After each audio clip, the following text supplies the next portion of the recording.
There's just a handful of weeks left before it's officially game week for Tennessee football. 6 more to go, and what better way to start the SEC football season than with SEC Media Days? And who's Tennessee bringing to Atlanta? Well, probably its strongest leaders. Bryson Eason, Arion Carter, and Miles Kitsleman will join Josh Heupel for the 2025 SEC Media Days. Paige Dauer alongside Jimmy Hyams on the Sports Page. Jimmy, if you wanted a temperature check on how this team was doing in the wake of an abrupt departure from Nico Imaliava, it's those three leaders. I think when you want to figure out how this team has been doing 3 months post that departure ahead of the orange and white game, you want those three guys in front of a mic during the SEC Media Days. But when they talk Tuesday, what are the top priorities that you're hoping to learn from those three guys on Tuesday? Well, when we last spoke to these guys, there was a lot of turmoil. It was the spring game. It was the Nico Imaliava leaving the team, not showing up for practice. There was all kind of uncertainty. Josh Heupel made a quick comment about it, wanted to move on, but you had several players that stood up there and met with the media and talked about it. And I think the thing that this team needs, and what we'll hear from some of them, they needed to build some chemistry between that spring game in April and now. And Mm-hmm. we'll see if they've been able to do that. We did hear Miles Kitsleman talk about how I've been on talented teams that didn't perform that well because we had too many individuals. But everybody on this team wants to be here. Yeah. And so this is a team that, look, it doesn't have as much talent as some of Josh Heupel's better teams at Tennessee, but they're going to have to play together, play for each other, not avoid mistakes and do those type things. And that can carry you a long way. So I'm looking forward to hearing what the players say about the team building, the bonding, and the unity that they have had over these last few months. Because again, at the end of the spring, there was a lot of turmoil about, oh my gosh, what's it going to look like for Tennessee? So I'll be curious to hear what they have to say about the leadership within this team. Especially when you look to the defensive side of the ball, of course, they've got two players coming to represent Tennessee. And if you want to start with Arion Carter, who in his sophomore season, it was a breakout year for him, starting 13 games, and he's their leading tackler that's coming back. And I think for Tennessee's defense, a lot of it runs through that linebacker room. So I think to have Arion Carter be someone that's, talking to the media, he was such a student of the game a year ago. I remember so many stories from August when fall camp was starting about how the coaches would leave the facility and Arion Carter's car is still in the garage and they're like, did your car break down? Are you okay? And he's still in the film room. And to have somebody like that who really is a student of the game coming back for his junior campaign, I think there's no one better to maybe set the tone and lead that defense than somebody like Arion Carter. Well, and Carter, I'm really looking forward to seeing what he does this year. He did lead the team in tackles. The one thing that he really needs to improve upon is his pass coverage. Yep. There were some teams that isolated against him, and he struggled with that. And there were times when I saw him chasing receivers down the field. That's one thing he needs to improve upon. He is fast. He is athletic. He does study hard. I expect to see a much improved Carter, and I think Jeremiah Teeland, who also is a student of the game, can help in that regard. So I think that's a pretty good 1-2 punch with those two guys at linebacker. But just athletically, what Carter's able to do, and I think he's going to take a huge jump. A lot of times we talk about, well, a quarterback really improved a lot from year one to year two because he understood the system and everything that's going around it and the experience that he's gained. I'm kind of looking for Carter to make a huge jump as well because I do think the experience he gained of playing against a lot of different offenses and having to read what they were doing and figure it out, I think he's going to make huge strides from last year to this year. Because what's interesting about his role is being at that will spot, having to be involved in the run game and the pass coverage and be one of the more versatile players, especially on defense, but in that linebacker room, is he needs to be able to kind of take that next step. And I think while so much attention last year was like, oh, who's the star position? Who's going to fill that role? I think a lot of attention really needs to be on that will position because of the demand and responsibility that that position has, right? Like he had 6.5 tackles for loss. He had 9 PBUs and I think 1 interception, but they kind of came later in the season. I think it'll be huge if he's able to build off of that back half of 2024 into 2025 because it might be another season where maybe the defense has to carry the offense a little bit more. And I'm wondering how much of that will really kind of be able to infer here in July on Tuesday.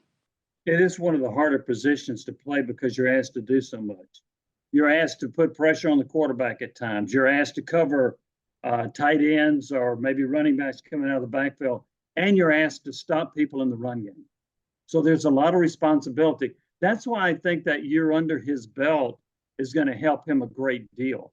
Because there are a lot of areas, even though he led the team in tackles, there are a lot of areas in which he can improve. And I think that you'll see that based on the experience he gained last year.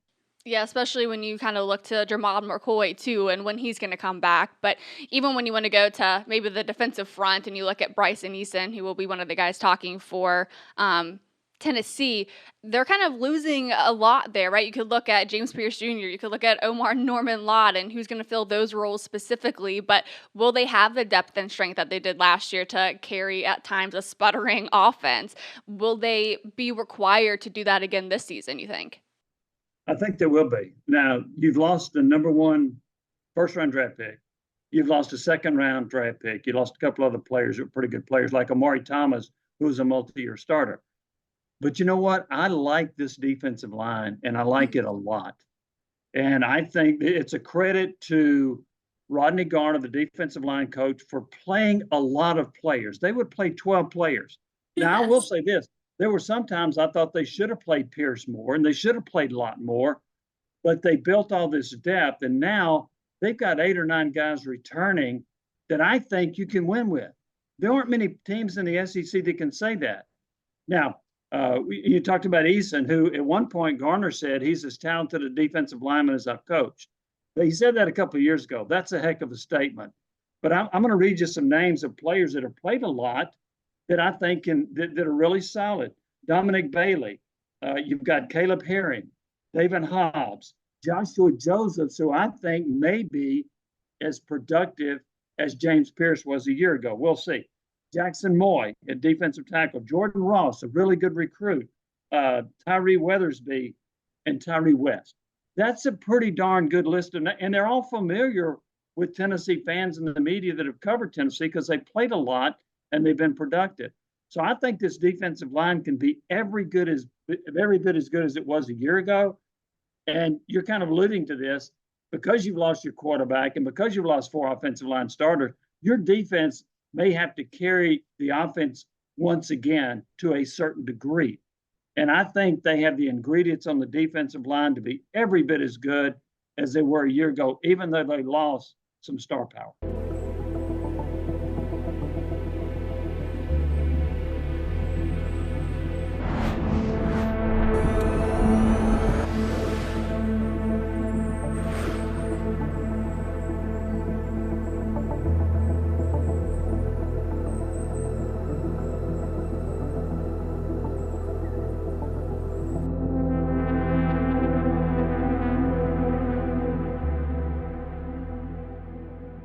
At Wallace Real Estate, trust is more than just a word. It's been our foundation since 1936. Whether you seek backyard adventures or a quiet spot for your morning coffee, we understand what makes a house a home. Our agents are here to simplify your home journey and to lead you through the process, whether buying or selling. With Wallace Real Estate, you're getting more than guidance. You're gaining a local partner dedicated to bringing your dreams to life. Start your real estate journey at wallacetn.com. But what's going to be the most telling sign that this defense will pick up where it left off last year? Well, I don't think we'll get that at media days necessarily. That what's the old saying? That's what I want to know, Jimmy. Yeah. I don't want to wait till August. Yeah, and I'm sure they'll say the right things. Yes. That's half the battle, I guess. The proof is in the pudding. We'll have to see when they get into practice. But I think what you will see from the 2 guys you're mentioning, the 2 defensive players, you're going to see some confidence. And I think look, the defense didn't just all of a sudden appear last year. The year before, they ranked in the top 5 in the SEC in 5 different major categories. That's pretty darn good. Last year, they were even better. And last year, as we noticed, Josh Heupel changed his coaching philosophy a little bit to where he relied on the defense to win games. He relied on the running attack to win games. He relied on Dylan Sampson, the SEC Offensive Player of the Year, to win games for him. The quarterback was just okay if you look at his SEC numbers. And so I think you're going to rely on this defense once again to carry the weight, much of the weight. And where does that start? It starts with the defensive line. But I think you're going to hear some confident players because I think the first few years Heupel was here, the defense felt like they were getting dissed.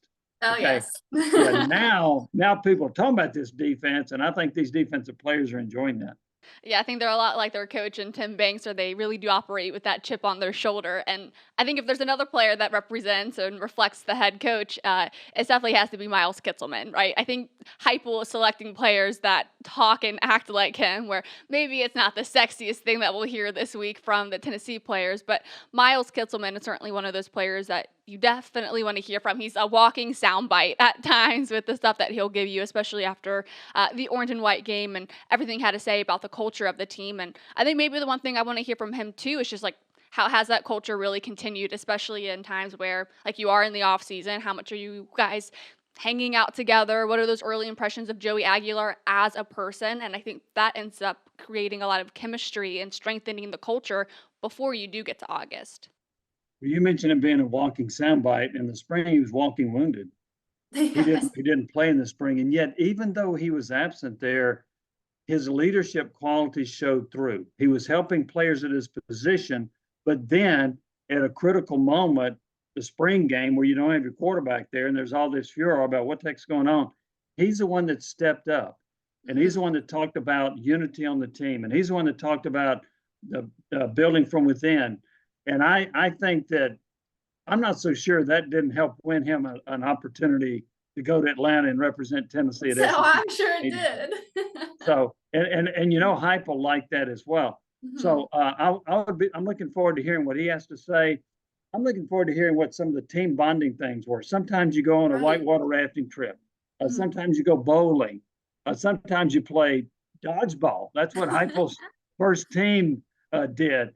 So I'd be, and maybe they go to Gatlinburg, Dollywood, who knows, Splash Country. But I will be curious to hear some of the things they did to build this unity. And here's the other thing too. I think everybody understands they have to pull together, that they have faced adversity, and they have to play well to help whoever's going to be quarterback. Now, I think we all think it's going to be Joey Aguilar. Right. Probably will be. Jake Merklinger may have something to say about that. But I think everybody understands they have all got to pitch in, and everybody has to get better and play as a team for this team to reach its goals. I know one of the goals has to be to get to the college football playoff. If you look at their talent versus other teams in the SEC, that might be a little suspect.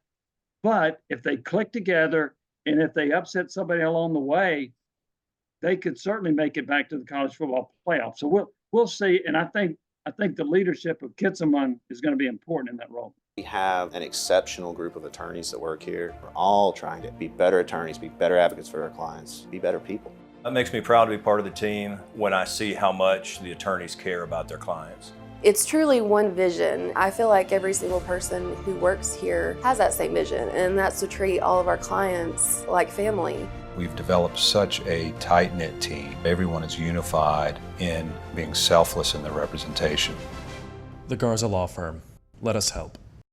Yeah, and I think while everyone maybe is focused on what Tennessee is losing, whether defensively or offensively, and while we're on offense, of course, they lose what was going to be their starting quarterback. They lose Dylan Sampson, 3 of their top wide receivers, and they lose 4 of their starting offensive linemen. But I think what comes back is an opportunity for guys like Deshaun Bishop or Peyton Lewis, who actually bring some really good size, being, 5'10", 5'11". And then you get this young group of talented wide receivers, Braylon Staley, Mike Matthews. You have an elite tight end room as well. And then, of course, some question marks, like if Sam Pendleton from Notre Dame, how he'll do in the system for Tennessee. I think when you consider all of that, like you mentioned, I still think they are a contender for the college football playoff. Well, and everything has to break right for them to do that. Right. But everything could break right. So they're bringing in what they anticipate to be 2 transfer offensive linemen to start. They've got a running back that they think will be productive as well. Star Thomas coming in from Duke. He needs to be good. And they need to get more production from young receivers. That's not been a trademark for Tennessee under Heupel. Usually it's guys that have been in the system for a while, but they've got something like, for example, Mike Matthews comes in as a 5-star, and as a freshman, he catches 7 passes, whereas Jeremiah Smith at Ohio State's catching over 100. Matthews has to step up and be really productive. Staley has to step up and be productive. Chris Brassel, even, I know he's a veteran, but he needs to step up too this season. That's exactly right. And they can't be dropping passes. They need to be probably a little bit better at running routes. But here's another part of the key to this offense. And they've I'm going to say they completely abandoned it, but they weren't very good at it. The last 2 years, they have not done a good job of completing underneath passes, over the middle passes, slant passes. They got to get back to that. I think some of it was a trust factor. I don't think they trusted Joe Milton to be able to throw it over the middle. I'm not sure they trusted Nico Iamaleava to throw it over the middle either. No. They've got to bring that back as part of their repertoire on offense, and they've got the people to do it. You mentioned the tight end room. That's usually where tight ends feast. But they've got to get a Chris Brassel or Mike Matthews or somebody else that has the ability to go over the middle and catch passes to keep the defense more honest. So that's going to be a big part of what I'm going to be interested in seeing out of this Tennessee group. Gambusa's Barbershop, Knoxville's award-winning barbershop where traditions and trends blend. You can get classic cuts to razor-head shaves to contemporary styling, all at a great price. You'll leave feeling great and looking even better. Gambusa's Barbershop, where men belong. Lehman Jewelers offers more than 90 years of combined craftsman experience and is the leader in appraisals, estate, and custom jewelry. Kindness and integrity are our top values. Located in Turkey Creek and Maryville, Lehman Jewelers is your hometown jeweler of choice. Come experience the difference. I think by the time that Tennessee's time is done in Atlanta, Heupel might have fielded 999 questions about Joey Aguilar. And I know you started early back in the spring meetings talking about the late newcomer in Joey Aguilar. And I'm sure what he told you, he'll maybe have that on repeat this week. I would expect so. And he said a lot of nice things about Aguilar. And most people know the story of Aguilar, 2 years at junior college. He goes over to Appy State. His first year was better than his second year statistically, but I'm told that he lost a lot of his weapons, a lot of the skilled people between those 2 years. And he goes to UCLA. UCLA decides that Nico's a better option. So Nico goes there. And so you know that Aguilar's got a chip on his shoulder, right? UCLA said I wasn't good enough. Okay. Yeah. And they want to take this guy. So I'm going to show them what I can do. And I've heard he's a tireless worker. I've heard that he's very smart, that he has dived into the playbook, that he wants to be able to run that up-tempo offense. And by the way, get back to the up-tempo. Tennessee has not been running at a warp speed the last 2 years. Now, what are the factors? One of them, I think, is Joe Milton never really felt comfortable in that system. And I don't think that Nico quite grasped it quick enough, because a lot of times when they would be snapping it when Hooker was under center, right? Well, Nico's looking to the sideline. Yes. And that slows down the tempo. And so now, would he have progressed this year to the point where he wouldn't have to do that? I don't know. We'll but Aguilar needs to have that ability to get the line of scrimmage and not slow things down by looking over to the sideline for 8 seconds and then figuring out what to do.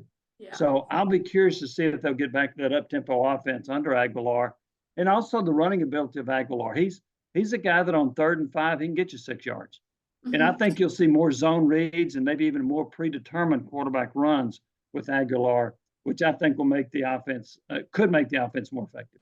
Yeah, and I think Tennessee can use the unknown and the uncertainty maybe to its advantage, right? While you look at preseason rankings and projected win-loss totals, which we talked about a couple of weeks ago, I think they can use all of that to their advantage, right?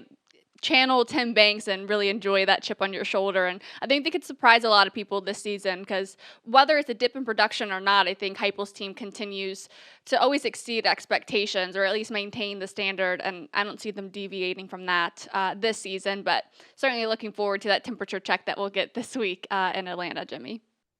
Yes. And one thing too about the offense, that they've got to be better. And you say, well, how can they be better without Nico? Well, here's the deal. Last year, Tennessee averaged almost 36 points a game. But you know what they averaged in non-conference? 62. Yeah. What did they average in SEC games? 25. that ranked in the lower level of SEC teams.